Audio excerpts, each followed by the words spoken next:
proteksyon o lugmok ang pag-iwas sa peligro? Proteksyon ba o pagpapalugmok ng negosyo? Marami ang hindi nagtutuloy sa pagnenegosyo dahil sa takot.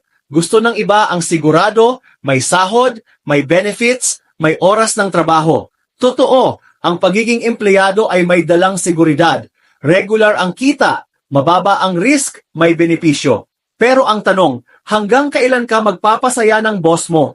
Hanggang kailan ka magtitiis sa sahod na di tumataas, oras na di mo hawak, at promosyon na di sigurado? Ang pag-iwas sa peligro ay maaaring proteksyon ngayon, pero hadlang bukas. Ang hindi mo pagsubok ay maaaring maging dahilan ng kawalan mo ng tunay na kalayaan sa oras, sa kita, at sa kinabukasan. Kung gusto mong mag-transition mula empleyado tungo sa employer, ito ang simula. Mag-ipon habang may trabaho, mag-side hustle.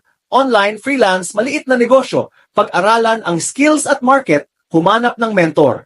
Umpisahan, kahit maliit, walang perfect na oras para magsimula, pero may tamang diskarte para huwag matalo. Ang tunay na proteksyon ay hindi sa pag-iwas, kundi sa tamang paghahanda. Kung may natutunan ka rito, paki-like ang content na ito. Comment ka rin, proteksyon o negosyo. Anong team ka?